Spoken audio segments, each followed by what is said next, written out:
Let the drizzle in Sydney not dampen what is a moment to savour and celebrate in India's cricketing history. The final test match is drawn, but that's rather moot. What remains is that Virat Kohli's side becomes the first Indian team in 71 years of touring Australia to win a series. 622 shut the door on the hosts, who were trying a comeback for the second time in the series. Pujara joining Sunil Gavaskar and Virat Kohli with 300s on a tour to Australia. Kuldeep Yadav will remember this fondly, and then the last 2 days gave us only 22.2 overs of cricket. It is 2-1 to India to celebrate, look back and reflect on this series performance on EspnCricinfo Matchday, presented by Maruti Suzuki. Ajit Agarkar and Sanjay Manjrekar with me. Damien Martin is nice and dry in Sydney. We'll get his thoughts in just a bit.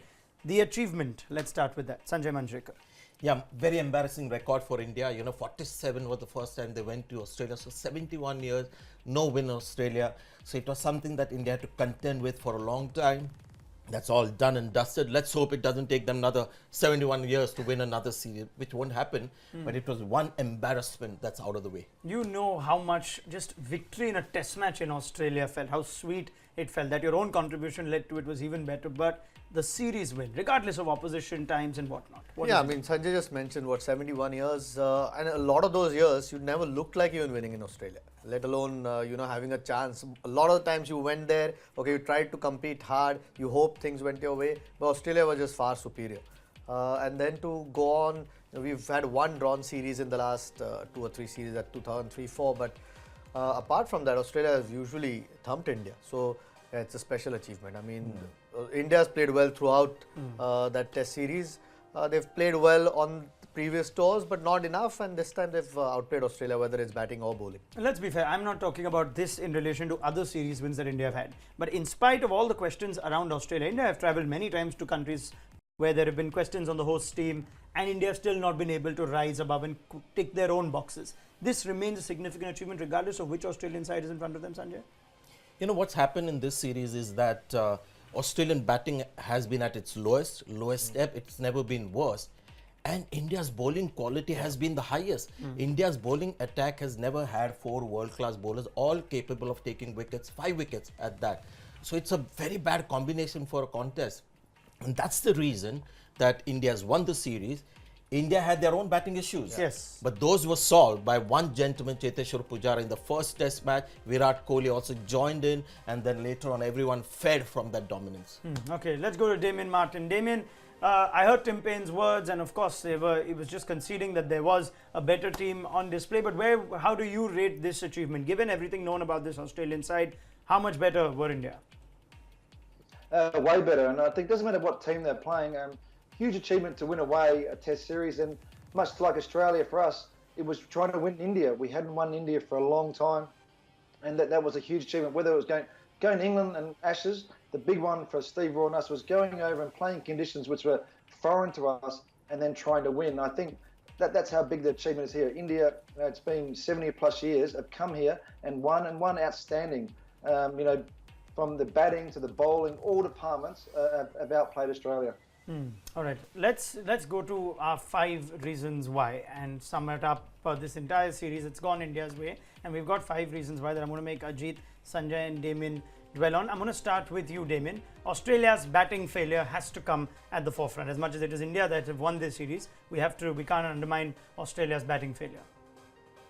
No, it's been terrible. As we've mentioned, this lineup is probably one of their worst. There's display, but we've got some senior players there. I mean, Khawaja's been around for a while, Shaun Marsh has been around for a while, and these guys haven't stood up. I mean, I think Shaun Marsh is averaging 18 for the year, or for the past year in batting after 40 test matches. So it's just not good enough. Khawaja didn't stand up, and a bit like India. I mean, India had players around Kholi that stood up and helped. All right, Ajit, for you, India's seamers out-bowling the Aussie seamers. Yeah, and throughout the series, I mean, we've mentioned before how good all of them are at the moment, just complement each other. All have wicket-taking abilities. Bumrah's added that X factor, which makes them even more difficult to handle. And the older ball, Kookaburra, sometimes when the ball gets older, it starts becoming easier to bat against, and that's where they've been relentless. Their lone spinner, every time, whether there was Jadeja in Melbourne or Ashwin in Adelaide, and then the 2 spinners here have kept the pressure from that other end. but the seamers have just come back and kept getting breakthroughs, which doesn't often happen or hasn't happened for Indians. Over the years, when the balls become a bit older, the batters have found it a bit easier. So, yeah, out-bowled them. Australia perhaps didn't bowl as well with the older ball, and it's been the difference. But the quality of the Indian bowling we've seen, whether it's in South Africa or England, be it on helpful pitches, has been exceptional. Sanjay, neutralizing Nathan Lyon. Reason for that is first Pujara, because he faced a lot of Nathan Lyon deliveries and he found a very unique way of going down the pitch and smothering the spin. And then Mayank Agarwal came in for the last 2 test matches. He played Nathan Lyon well too. The others are not playing him as well too, but the pitch here at Sydney had nothing for Nathan Lyon. So I thought he bowled well as he could, but there weren't enough Indian batsmen out there who were proving to be as vulnerable as they were in England against Moeen Ali and some of the others. Pujara and Bumrah's consistent show. I'm going to have you just talk about Pujara in isolation, because I know you rate this Pujara so much. Has been the difference between the two sides. India had a weakness in batting as well. Let's not forget that. They still have it. There are a couple of batsmen in form, Virat, Kholi, Pujara. All the others are contributing, some not. Rahul, Murli Vijay lost their places. Pujara got 123 out of 250 in that first innings. Yes, that's the big innings. Yeah, India batted first on a pitch that had some life in it. They were 40 for 4. Pujara got 123 out of 250 and Australia managed 230, and that's when got those 20-30 quickly towards the end of his innings as well. Yeah, absolutely. And your heart goes out for this guy because he plays slowly, grafts his way through, and when he sees he's running out of partners, he's trying to score quickly. And so India is not a team now that is with a strong batting lineup and a strong bowling as well. Strong bowling, definitely. Batting issues are still there, but Pujara has solved much of those. Virat Kohli will be a constant great batsman, so that's a constant that will carry. But Pujara has made the difference, and I'm really also bringing Mayank Agarwal's couple of 70s in the last 2 test matches. Jasprit Bumrah, improving with every test, as challenging as the conditions might be. Yeah, and I know he's played overseas, but if he plays in India today, he'll do just as well. I think just the pace that he bowls at, the accuracy, everyone talks about his awkward action, but everything's in straight lines apart from his front arm. So gives batsmen very little time, keeps adjusting his length or lines according to what the condition of the ball is or the pitch is. And for someone so young into his test career, it's quite remarkable. I think we've seen it in 2020 cricket or one-day cricket, how quickly he's learned.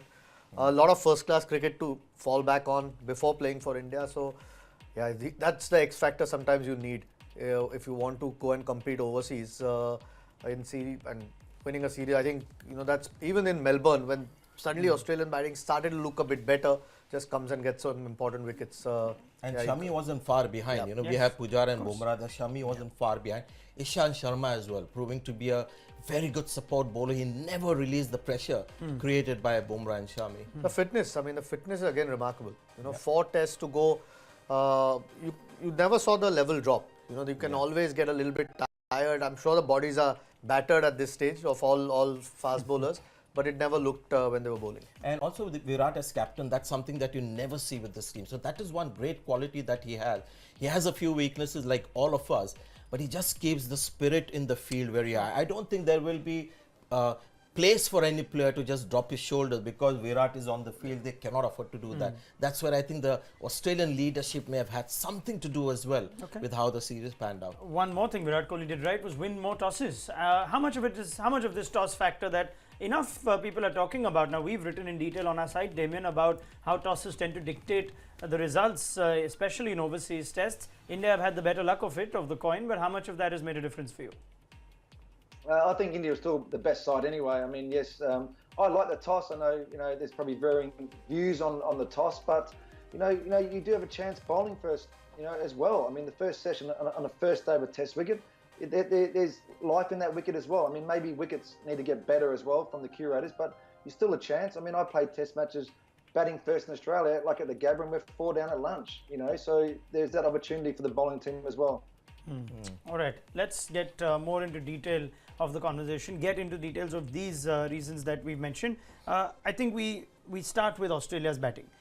There are many things to say about India. We'll toss out some numbers for you too. In all the years of Australia's batting, did you still expect to some degree more of a fight in spite of the questions that were raised about this Australian Especially from Usman Khwaja, who came into the series in form, having played one of his great test match innings, and Sean Marsh. When you have a young side, it's almost incumbent on the senior batsmen to get runs, and they failed. Yeah, and I'm just going to throw up a number that Damon Martin will be very, very disappointed with, as would any Australian supporter. No hundreds for Australia in a home test series in minimum 3 matches, and that's what we've dug out for you, where they've not managed to get 100 all series. It's happened only 3 times. I mean, Damon, this would be an extremely disappointing achievement that not a single batsman got 3 figures. No, they haven't. And look, now it turns to the selectors. People have to get dropped. I mean, you know, whether it's Khawaja and Sean Marsh, I mean, we're playing India. It's a massive series. We're playing at home, and guys haven't performed who have been that side for a while. I mean, Sean Marsh, 40 test matches. And sometimes getting dropped. I mean, no, they've been dropped before. You know, you just need to, you can't just keep going along with the same thing all the time. And, you know, from this, we have to see players get dropped and new players get opportunities. And 3 of these 4 So that pitches. stat that you put up, Ronak, was it's the first time that's happened ever in Australia in a 4 test match series. Yes, That not yes, wow. that's it. Yeah. Never That's an happened before. incredible stat. That 3, and I took think of it that 3 out of those 4 pitches were good enough for a batsman. Yeah, I mean, you talk about to get Adelaide, 100. India getting bowled out for what, 250? Yes. And Australia getting to bat on the 2nd and 3rd day of the game. You know, nobody gets 100. It's India unthinkable. with their really. batting, it's not a strong batting lineup. But got a 450, they got a 600. So this is really extremely depressing. Yeah, let's compare the 2 batting, because it essentially now becomes the difference between the 2 sides. Australia's bowlers did bowl well. Yes, they might have tapered off towards the end of the series, but if we have to compare both batting orders just in terms of numbers, 3 and 4 at 57. The openers, Vijay and Rahul, had a tough time of it as the series started off. Mayank Agarwal solved some of those problems, but the big difference is indeed 3 and 4. And like we saw in England, Ajit, 5, 6 and 7 were out batting India. That's not been the case here, for whatever little difference that might make as well. Yeah, but it's Pujara, isn't it? I mean, Yeah. you've got to keep going back to Pujara. He's just blunted the attack, and it's made life easier for 5, 6 and 7 to then contribute, even if it's with 30s or 40s, a couple of 50s, I think, from Rahane. But it's just that 3 and 4, the way they've batted, I think even Virat Kohli changed his game in a couple of those innings. In Melbourne, batted the entire day. Unthinkable that Virat Kohli bats the entire day and doesn't get 100. So there are 2 things that happened there. In that partnership, Virat Kohli slowed down, and Pujara had such a great impact on everyone that Ian Chappell today on our site has written an article raving about defensive batting. In his 40-50 years of covering cricket, I don't think this has ever happened before, where he has gone gaga over a defensive batsman. For in those who may not follow enough of Ian Chappell's writing, the fact is that this man always believes that you must counter-attack. Yeah, you must be aggressive. He likes Score. a number 3 who scores. Yeah, he rags you if you play defensively. Yeah. You have a story? Many stories. Many stories Because of I Ian played many defensive innings. No, Okay, but then- it just, I mean, it's not just the runs, the stark contrast in the averages as well. Yeah. You know, 50 plus and 20, 27 for Can we see Australia. those numbers Let's throw again? that Those up, are the very top 3 at interesting. least. You want the comparison, or do you Yeah, want the comparison Let's get the of, comparison of positions, India and Australia for you. India be delighted that they got these runs in spite of Virat Kohli not performing in every game like he did in England. But that's See, it now for the you. openers comparison, India is looking a little better because of Mayank Agarwal, Yes. who came in, and Vihari when he opened, Yes. although he didn't get a big score, at least there was a partnership of 40 runs. Number 2, as you mentioned, Ajit, is the Pujara effect. Yeah, 5, 6, 7 has been different. And maybe the Sydney Test to some degree contributes to those Tip numbers of the tail too. is still Yeah. a problem, Yeah. where Australia is still doing better, but goes to show that it doesn't really matter what the tip of the tail does. Okay, now Damon, strong words from you when we were talking about the Aussie batting. You said players need to get dropped. Lots of starts in this series. They've looked good in their phases. Khawaja had 1 decent innings in Perth. Travis Head looks good every time for about 50, 60 balls and then gets out. We're just looking at how their batsmen have gone. And Sean Marsh, the enigma that he remains, gets beautiful looking big hundreds and then he just goes missing for multiple matches in between. Tim Payne says we have a few guys waiting to get back into the team. How much of the return of Smith and Warner will actually solve the problem, and how much more do Australia still need to dig? Well, the problem is that, if Warner comes back in, I mean, he'll go with Harris. I mean, Harris looked very good and deserves more opportunities. I think he'll be around for a while. But then Khawaja goes down the order, but does he stay in? I'm not sure. I think Sean Marsh will go. We've got guys like Jake Lehman around in first-class cricket, young, talented kids who are screaming out for an opportunity to play. And I think, it's like that Steve Waugh era or Alan Border era when he took over. Maybe you've got to start taking some risk and taking a few opportunities for these other people, because we've seen these guys have time and time chances. And those averages aren't good enough, I mean, for a series like this. And Trevor said, yep, I think he, excuse me, he can stay in the side and he's done well, but he needs then, when he plays more Test cricket, make runs. You need to make runs at this level. We know we live by the stats, and you need to make hundreds, and that's what you're judged on. If I could ask you, Damien, Usman Khawaja came into this series with such reputation. Ricky Ponting predicted he could be the leading run scorer from both teams. Well, that's not happened. But was it asking too much out of Khawaja to lead a batting lineup? Will he be more effective once he's got the security of Warner up top, Smith in and around him? Would you want to extend that leash, or for you, independent of Smith and Warner, do Khawaja and Sean Marsh now need to make way for the talent that you've mentioned? Well, I think you need to make changes. That's my point. I mean, you need to look at the side. You just can't lose the series and go, okay, let's just pick the same side for next Test series. Even if Warner and Smith come in, what do we just keep going along? I mean, you need to look at guys and say, well, we needed guys to stand up. They didn't. Now, whatever reason, I'm not sure. I don't know Usman. I'm not sure whether temperamentally or just a bad series or what's going on. I mean, we need to look to other guys. I think we can't keep going on the same path. He's been disappointing, and the same thing. I mean, maybe the other reasons, personal issues, maybe going on. There's been a few things outside that as well, and where that's affected him, who knows. Strong words, I think, from Damien, and right words as well. Interesting that they're looking at Khawaja as well as somebody that they've got to deal with very strongly. So this is a player from a team that is used to being champions. And I always judge batsmen who are in form, like he was in form, coming into this series, playing at home and failing. That tells you something about a player. I think Khawaja lost Damien Martin the minute he played that reverse sweep. Yes. on day 2. No, there's more, Damien. Yeah. What's Khawaja's career average? So maybe later in the show you could tell me, because that will tell you something about Khawaja. Can he be a leader in the batting unit? And as you made a valid point, then he's better off being with Smith and Warner and being one of the 4 or 5 that's what I'm trying to see. How batsmen. much would the selectors assess individual batting performances in this tough period 42, for Australia? I'm told, is Khawaja's average. It's not bad, but cannot be leading batting unit, right? Yeah, I mean, it's a tough one. If your experienced guys aren't getting the job done, we knew it was a weakened Australian batting, but these are the guys then you look up to. If they are not going to stand up and show the way in an important series, then maybe you've got to wonder. I mean, Sean Marsh in particular. I don't know so much about Khawaja, but let me put it this way to the two of you. If India were to be without Pujara and Kholi for say 5 series or 4 series, but you knew they were coming back after that, and if Rahane and Rohit Sharma... But Pujara's been dropped plenty of times before. Sure, okay, fair enough. But I'm saying if now that you know Pujara and Kholi are so vital to you, and they suddenly go out, and you have Rahane or Rohit or whoever it might be not getting them, would you still say, no, hold on, let's assess them when the batting's at their strongest? We are talking about at home, and that's why we are very hard on the Australian batsmen. Yes. They are batting at home. You drop Virat Kohli one game, drop Pujara as well, and play the next test match against a foreign team at home, and India will get 350, 400 runs. All right, fine. Let's carry on and have the conversation around the bowling now. And Ajit Agarkar will enjoy this part of it, because praising India's fast bowlers has now become, I never thought the words would come, but it's become tiring, because we've done it in South Africa, we've done it in England, but it's not tiring. It's actually great fun. It's great fun to talk about India's bowling comparison, and the fact that they averaged 23.54 against Mitchell Starc, Pat Cummins and Josh Hazlewood, 3 formidable world-class international bowlers, tells you enough. 50 to 40 wickets, striking at 52 to 69, and they've had a share of the workload. And they would have had some more wickets if there was we had some more cricket in this test Look match. at the appetite. Yeah. Only the batsmen tend to do this. Right? No, We could have got a few He more. was close to being an all-rounder, Ajit, right? But you're actually a bowler. He's very much a bowler. At heart and in mind as well. So Yeah, good to spot always that. have sympathy for them. Don't get as much accolades that a Virat Kohli or Pujara might end up getting. But I think they've won India the series just as much as Pujara has, just to be relentless. And they've outbowled. Australian bowling lineups are not bad. I mean, on paper, those 3 quicks are world class. And spinner who's world class as well. To outbowl them in their conditions over a 4-match series tells you how well they bowled. I mean, just even Ishant Sharma, although he didn't get wickets, he got some important wickets, kept the pressure on.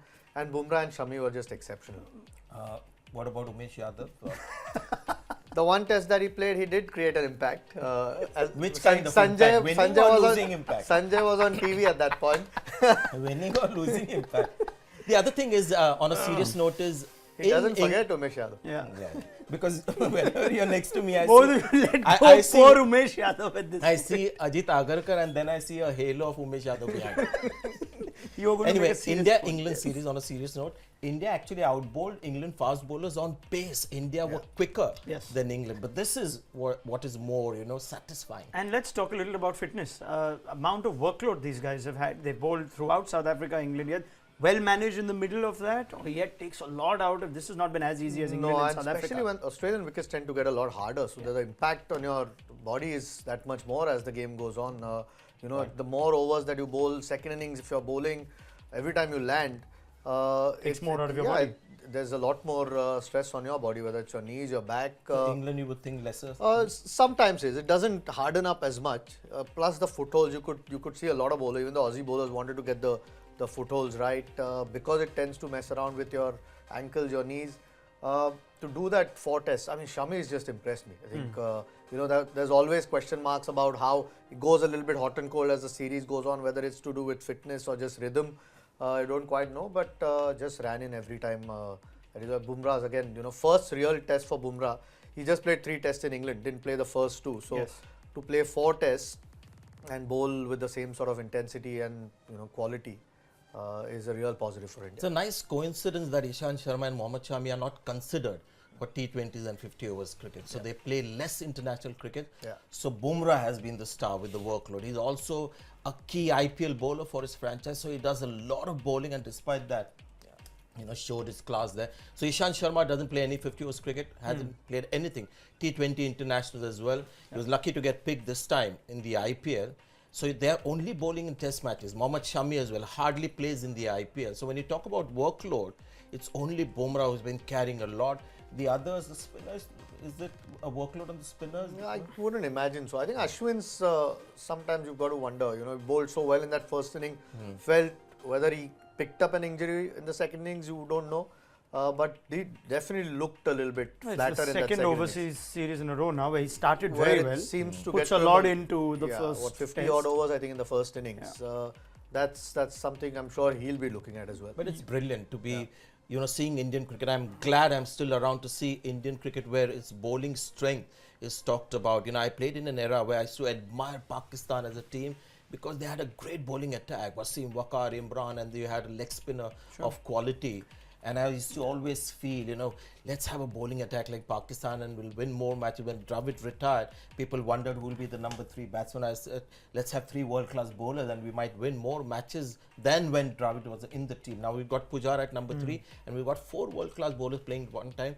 Kuldeep Yadav plays 1 test match and looks world-class. And to think we've mentioned 7 bowlers and we've not mentioned Bhuvaneshwar Kumar, who I'm actually a reasonable fan of. Ashwin and is doesn't get sitting a on the game. bench. Mohammad Shami is someone you've been critical of for a large part of his career. Yeah, blow perhaps hot, because blow cold, as he mentioned. are you saying at the end of 3 tough overseas tours, this is the best we've seen of Shami? Brilliant year from Shami. I think some things, what the penny has dropped. I don't know whether it is the captain or what's happened in his personal life that has got him to, perform. He's been backed though. That's a good thing though, by the board, by the captain, in spite of everything that Yeah, might they have been dropped off. him just for a little while, when the story broke out. And that was the wrong thing to do because it was unproven. But gladly they got him back. But as I said, he's the most gifted, still the most gifted of the 3 seamers. You would think, Yeah, I think. easily. And that's why they keep bringing him back. I mean, the captain knows he's going to get him wickets or get him victories. You don't have, very few people have that quality where they have wicket-taking balls consistently. Doesn't matter what the kind of surface it is or who you're bowling to. He'll always... Technically, what do you think has changed?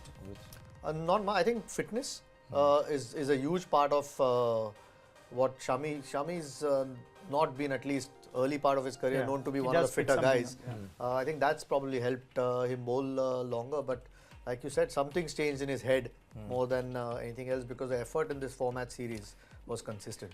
We've got Damien back. We just had lost him for just a moment. We've got Damien Martin back now. We've been going on and speaking in high praise of the Indian seamers. Damien, in contrast though, as much as we may say that the batting was always going to be Australia's weakness, we thought that their bowling was still strong enough. Ian Chappell saying before the series that it should be simple for Australia, no matter what India get, no matter what Australia get, these seamers will make sure India get less than that. Now, Mitchell Starc striking at 64 and an average of 34. just the way that they bowl. Maybe the Sydney Test sums up what's been a disappointing, would you say, seam effort from Australia's experienced fast bowlers? Before this series, I would have thought our attack would have outdone the Indians' attack, and Stark and Hazelwood and Cummings, with what they can do, and it just didn't really work out. And I think we saw it with Stark. He was never really into the Test series. He struggled with his line and length and just confidence. And he's the leader of that pack. He's the main man. And look at the average, 34, strike rate of 64. He's the main bowler they look to. Tim Payne looks to, and he just couldn't get it right. I'm not sure why. What happened this series, and that sort of went back. And Hazelwood, we saw bursts of Cummings doing brilliant stuff, and I think he's going to be great for us. Hazelwood, we know how good he is, but they just didn't have a good series as a combination this series. Plus, with Australia's batting, it all worked out, and that we lost the series. I have a question for all three of you regarding this, because these guys are top-class Test bowlers that haven't bowled as well. How much does the fast bowler rely on leadership to get the most out of it? Good question. Let's start with you, because I know you feel strongly about this. Imran's impact, Alan I'm Border just when a bowler wondering bowled a whether- certain way. yeah. Let me start with you. I suppose there's definitely an impact because you plan. But these guys are experienced bowlers. I mean, I think a little bit differently. I think you Yes. should know what you need to do as a bowler if you know your game inside out. Leadership does make a difference, obviously, because if things are not going your way, that's when the captain comes in and then tries to change things around. I still feel the bowlers got to take a bit more ownership. Okay. True, but I think I don't know. Did you feel differently when you played under different leaders? Like I'm just imagining a Pakistan bowling attack. Yeah, but I must say, without I think Imran Ajit Khan. is a different kind of bowler. I don't know if you can speak on other bowlers that you might No, know not who at all. needed. So that's, Yeah. I mean, it sometimes comes to an individual. Some Yes. people like, sort of a lot more discussion Where, with the where I captain. put it is where this Sydney Test. Sorry, Ajit. This Sydney Test, you were talking about how Stark's not getting the lengths right and whatnot. You've narrated an anecdote where if Merview's got a ball wrong, Alan Border would be down his throat. Yeah, just telling more him than to- tactic and where to bowl. I feel that the bowlers get inspired and influenced a lot more by leadership than batsmen. Batsmen go out there, they're on their own, they have to work out their own way. Selfish that they are. Yeah, batsmen. inspiration more than that. So this is a great bowling attack of Australia. Underperformed, and somewhere, just watching from outside, you get the feeling that maybe there's some connection with Tim Payne behind the stumps and not having that much of, what should I say, pushing them. In fact, I actually look at it the other way. I mean, okay, inspiration, of course, you need, but tactics sometimes. They just kept doing the same thing to Pujara, and he just kept doing the same thing. Nothing changed for a long time. They were trying to bowl good lengths to him. Okay, they weren't getting the lengths right, but that's all they were trying to do. Didn't change anything to Pujara. But there's one thing that happened in Australia which didn't happen in England. I thought they also tried the middle stump line to Pujara, and the ball came in a straight line. Pujara has had this weakness for a while. Lots of times he's been sort of playing, getting out leg before a ball when the ball has changed direction. Didn't happen in Australia, but you can't hold that as. Let me take that question to Damien as well. Would it's a tough hypothesis to make, but would there have been any more of an impact for these seamers had Steve Smith been leading them? I think, from a tactic point of view, definitely with Steve Smith, a bit like the Kholi situation of changing fields and maybe more suggestions to the bowler. But look, Glenn McGrath, it didn't matter who was captain. He took control of his of his game and what he did, and same with Merv Hughes and same with all the great bowlers. So I think as senior players, those guys they know what to do. They can go to the captain and say, look, I want to start bowling this. I want this tactic. I want to suggest this. And they didn't do it. We're not talking about guys playing the first and second test. So I think, as we've said, a bit more responsibility on the actual bowlers of what they're doing. Last question on the bowlers. Did you at times bowl differently when you knew your batting wasn't strong enough? You knew it? It does contribute. I think, when you're not getting enough runs on the board, you are probably under a bit more pressure to try harder or bowl a bit differently, go a bit more defensive. I think Nathan Lyon's an example on this first day pitch. I think Damien kept mentioning he could bowl a bit more outside off. On that first day, possibly bowl too much in the stumps, thinking you don't want India to get too many, trying to bowl an attacking line. It's probably an example. So, yeah, India's been a victim of that in some of the overseas series because they haven't been getting enough runs. The bowlers are trying to sort of try a little bit harder. It does work, but these are experienced guys. I mean, they've, all of them. I mean, Mitchell Stark's won test matches, won series for Australia. But So temperamentally, even if guys have got great records, have played all the cricket in the world, some guys are temperamental and just respond better to different kind of leadership and guidance. you may have been different. You didn't mind, bowling. And I think under it's so any was cap. Glenn McGrath. Just So was guys Glenn who like McGrath. their There own were thing. Maybe Warney as well. Didn't matter whether John Buchanan was the coach or who the captain was. He just came in. They're exceptional Warney wanted to people. be captain. Maybe that's why. These are exceptional people who will come in and bowl well. Yeah. So maybe in this trio of bowlers, all of them are not like Fair that. So very interested in seeing their performance moment there is a captaincy change if it happens. Okay, now these are tough times for Australia, but they did come into this series with a formidable bowling lineup. We spoke of the seamers. What about Nathan Lyon? He was the thorn in India's path in 2014. He was excellent against India when he came to India a couple of years after. First two tests, an average of under 20 in Perth, where we didn't think Nathan Lyon would have an impact, getting a 5-wicket haul. And then in the last two tests, just tapering off. Damien, how would you explain that?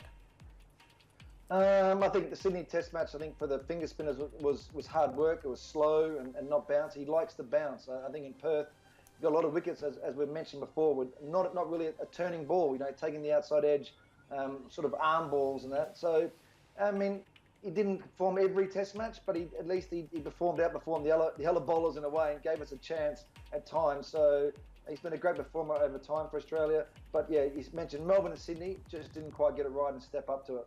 Do you go back to Pujara tiring Nathan Lyon that eventually made everyone else reap the rewards of a tired and fatigued Nathan Yeah, because Lyon? when you look only at the bowling, you didn't see anything amiss. Yes. You didn't see him sort of looking innocuous when the ball wasn't turning. So he did his best. The toss may have had some bearing on it because in the last two Test matches he had to bowl on day one. We saw in Sydney as well. There was nothing there for him but bowled a number of overs. I didn't see a decline of Nathan Lyon. I just saw the Indian batsman playing him better and him being a little... Mayank Agarwal, I think, without any baggage, just played him positively, especially in Melbourne. And although he got him out a couple of times, still got runs against him. So Belief to the rest of the Indian team that Nathan Lyon indeed can be conquered. So that was for Nathan Lyon. Now we've spoken already of Pujara and Bumrah, but just to toss up one final time what their achievement has been in this series. Cheteshwar Pujara's numbers, staggering as they might be, you will not see one thing here, which is the time that, you will see it. The time that he spent is, I'm so glad that we put that in because it's equally important. 1258 balls, 1800 plus minutes. Tell me in hours because that is simpler for me. 1800. So let's do the math. 3 and 1, 31, over 31 hours. That's about 5 days of batting of Pujara himself. Just 5 days in the season. hours. Did you ever think Pujara, with all the questions that are being raised about him technically and whatnot, that this man would overcome all that and score 300s in Australia? I don't know whether, you'd hope always because he's But got this the is experience. overcoming before coming significant here, he's odds. got 15 Test 100s, so that's a significant number. In Australia, obviously, he's not had the success, so you always have those question marks. Just time. That's a telling stat, that 30 odd hours that he spent. I think Australia must be happy that the series is done. The bowlers in particular, it just blunted the attack. That's why the contributions down the order. You get your 4, not so much 4, but 5 and 6 come when there are 50, 60 overs only bowled. It's a different ball game. So he made sure that didn't happen. In all the 3 tests that he's got hundreds, almost a double hundred. India's almost should have won this last test or had a chance to win the last test. India's gone on and won the test. Before England, I think he was one of those guys who was in that category of being failures in overseas conditions, along with Shikhar Dhawan and to an extent Rohit Sharma. But after England, he's proved that he is a man for all conditions and a defensive batsman. Getting truckloads of runs is a new thing in Australia. There have been a few, but not too many, and maybe a resurgence of defensive players now. Pujara is going to be the flag bearer of a lot of defensive Didn't batsmen. start the test series in England. And rightly, I supported that decision because his scores and his performance until then in overseas conditions, barring that 150 in South Africa that happened many years back, there's nothing for him to show in New Zealand, in England, in Australia last trip. He had a gritty South Africa knock, Sanjay, in the Johannesburg test, did in tough conditions. There was a gritty knock from Ajinkya Rahane also. And Virat Kholi. And so 0 of 50 balls, I remember. Yeah, I've been following Pujara's career very closely. This is why I'm trying to see. So really happy. I know Ajit was critical of that call, of him being dropped in the first test in Edgbaston. So it was, but it's a big few months to be dropped at that time. You think of yourself as the number 3 that isn't quite secure, and to turn it just around in imagine, 10 test Pujara, matches. any other batsman getting dropped in the first test match earlier as well, dropped a few times. Yes. Should have played in Fatullah, after both Dhawan and Pujara were dropped, but they preferred Dhawan to come back. I mean, into even the his team. comeback in Sri Lanka in a Carried his opening bat at a through the time inning. where he wasn't supposed to be an opener. And carried his bat through the innings, got a gritty This 100 is a there. tough, not been an easy career, as even if his runs might have come in reasonably good conditions. So when he at got that home. 100 in Southampton, there wasn't a thing like, looking at the coach and the captain and the Yeah. media and saying, look, I proved you wrong, and not that one of is his great strength.